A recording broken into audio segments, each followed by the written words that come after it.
DRG Kids।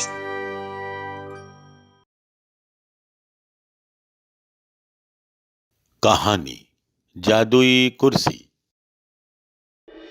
अरे आनंद बेटा, ऐसे भागो मत, चोट लग जाएगी बेटा। ये लो, खाना खाओ, तुम्हारे फेवरेट पराठे बनाए हैं। पराठे आप ही खा लो मम्मी, मुझे तो पिज्जा ही खाना है, नहीं तो मेरी गाड़ी मम्मी वाले स्टेशन पे नहीं रुकेगी। भागते भागते आनंद अपने कमरे में जाकर खेलने लगता है। अरे आनंद, आज होमवर्क नहीं मिला तुम्हें? अरे पापा, होमवर्क तो तब मिलता ना जब मैडम आती। ना मैडम स्कूल आई और ना होमवर्क मिला। तो बेटा 15 का टेबल याद कर लो। कल कर लूंगा, अभी खेल रहा हूँ। रंजीत को आनंद की बात पर बहुत गुस्सा आता है। वो अपनी पत्नी से कहता है कि ये इतना शरारती कैसे हो गया, किसी की बात ही नहीं मानता, पूरा दिन खेलता रहता है, ना टाइम पर होमवर्क करता है, ना टाइम पर खाना खाता है और ना ही सोता है। ये तो कुछ नहीं, इसके स्कूल से भी आए दिन शिकायतें आती रहती हैं। वहाँ भी दूसरे बच्चों को परेशान करता है, कभी किसी का खाना खा लेता है, कभी उनकी किताबें छुपा देता है। कल स्कूल में बुलाया है इसकी मैडम ने, इसकी डायरी में नोट लिख के भेजा है, साइन कर देना। हे भगवान, क्या करूं मैं अपने बेटे का? इसकी शरारतें तो दिन ब दिन बढ़ती जा रही हैं। आपका बेटा बहुत शरारती है, पूरा दिन बस खेलते ही रहता है या फिर दूसरे बच्चों को परेशान करता है। एग्जाम्स में इसके मार्क्स भी कम आते हैं। क्या घर में आप लोग इस पर ध्यान नहीं देते? नहीं मैम, मैं ऑफिस के काम से अक्सर बाहर रहता हूँ, लेकिन जब भी टाइम मिलता है मैं इससे होमवर्क के बारे में पूछता हूँ, इसकी हर फरमाइश पूरी करता हूँ। और मैं भी घर के सब काम करने के बाद इसकी डायरी देखती हूँ। इसको पढ़ाने भी बैठती हूँ, लेकिन ये मेरे पास बैठता ही नहीं। इसका तो पढ़ाई में मन ही नहीं लगता। तो प्रॉब्लम यहाँ है, आप में से कोई इस पर पूरी तरह से ध्यान दे ही नहीं रहा, इसीलिए ये ऐसा हो गया है। अगर ऐसा ही चलता रहा तो मुझे इसके बारे में प्रिंसिपल सर को बताना पड़ेगा। अपने बच्चे के बारे में इतनी शिकायतें सुनकर रंजीत और शालिनी शर्मिंदा हो रहे थे, लेकिन उन्हें इस समस्या का कोई हल नहीं मिल रहा था। एक दिन रंजीत के घर के बाहर सामान से लदा हुआ एक टेम्पो आकर खड़ा हो जाता है। रंजीत बाहर जाकर देखता है कि वो सामान उसके गांव वाले घर से आया था।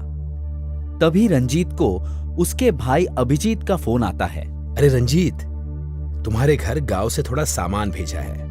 वो मम्मी पापा के बाद जो घर का बंटवारा हुआ था, उसमें जमीन वाले हिस्से की रकम तो पहले ही तुम्हें दे दी थी, और तुम्हारे हिस्से में आया सामान तुम्हें भिजवा दिया। ठीक है? ठीक है भैया, अब रखता हूँ। अरे क्या हुआ, इतना सारा पुराना सामान अंदर क्यों ला रहे हो? अरे ये गांव वाले घर के बंटवारे का सामान है, तुम्हें जो ठीक लगे उसे रख लेना, बाकी बेच देंगे। हाँ ठीक है, मैं कल ही कबाड़ी वाले को बुलाती हूँ, और सबसे पहले ये पुरानी कुर्सी ही दूंगी कबाड़ी वाले को। देखो कितनी मैली और पुरानी है। रंजीत का ध्यान उस कुर्सी पर जाता है और उसे याद आता है कि ये कुर्सी मुझे मेरे मम्मी पापा ने बर्थडे पर गिफ्ट दी थी। इस कुर्सी पर बैठकर मैं अपनी मम्मी से कहानियां सुना करता, अपना होमवर्क करता और खाना भी उसी पर बैठकर खाता। पापा मुझे इंग्लिश के वर्ड मीनिंग सिखाने के लिए कविता भी बनाकर सुनाते थे। पीजन कबूतर, उड़न फ्लाई, लुक देखो आसमान स्काई। नहीं, इसे रहने दो, इसे साफ करके मैं अपने बेटे को दूंगा। ये कुर्सी मुझे मेरे मम्मी पापा ने दी थी। रंजीत उस कुर्सी को अच्छी तरह से साफ करता है और फिर अपने बेटे को बुलाता है। आनंद, यहाँ आओ बेटा, पापा तुम्हारे लिए कुर्सी लाए हैं। आप जो भी लाए हो एक तरफ रख दो पापा, मैं बाद में देख लूंगा, अभी मैं वीडियो गेम खेल रहा हूँ। अपने बेटे का जवाब सुनकर रंजीत और भी दुखी हो जाता है। सब मेरे लाड़ प्यार का नतीजा है। न मैं इसे इतना सर चढ़ाता, न ये आज मेरी कहीं कोई बात टालता। आज तो मैं इसे समझा कर ही रहूंगा। रंजीत परेशान होकर अपने बेटे के पास जाता है, जो कि उस समय वीडियो गेम खेल रहा था, और उसे समझाने लगता है। बेटा, जब मैं तुम्हारी उम्र का था ना, तब हर रोज सुबह 4 बजे स्कूल के लिए तैयार होता था, 2 किलोमीटर चलकर स्कूल जाता था और वापस भी ऐसे ही आता था। और स्कूल में मैं मन लगाकर पढ़ता था।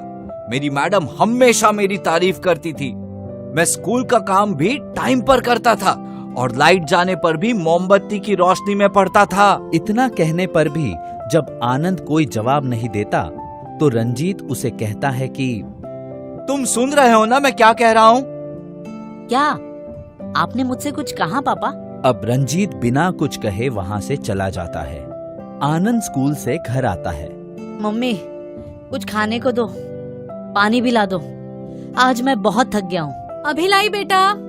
और तभी आनंद थक कर अपने कमरे में रखी उस कुर्सी पर बैठ जाता है जो रंजीत उसे देना चाहता था। और आनंद को अचानक एक आवाज सुनाई देती है। नंदू, दादी? इस नाम से तो मुझे मेरे दादा दादी बुलाते थे। मैं दादी ही हूँ बेटा। इधर उधर क्या देख रहे हो? तुम्हारी याद आई, इसलिए मैं और तुम्हारे दादा अब तुम्हारे साथ रहेंगे। हाँ बेटे, अब हम दोनों तुम्हारे साथ ही रहेंगे। दादी, अच्छा हुआ आप दोनों आ गए। पता है मम्मी पापा तो मुझे हर वक्त डांटते रहते हैं। जब देखो तब ये मत करो, वो मत करो, पढ़ो पढ़ो पढ़ो, लेकिन कभी पूछा नहीं कि मुझे कौन सा सब्जेक्ट पसंद है और कौन सा नहीं। दादाजी, दादी, आप मुझे अच्छी अच्छी कहानियां सुनाओगे ना? हाँ हाँ बेटा, जरूर सुनाएंगे।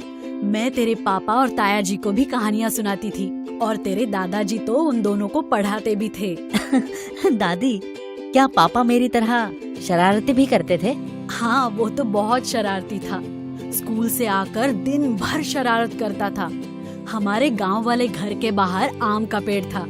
जब भी उसे डांट पड़ती वो उस पेड़ पर जाकर छुप जाता था। इसी तरह आनंद के दादा दादी उसे उसके पापा के बचपन के किस्से भी सुनाते, उसे प्यारी प्यारी कहानियां भी सुनाते और आनंद बड़े ध्यान से उस कुर्सी पर बैठकर उनकी सारी बातें सुनता।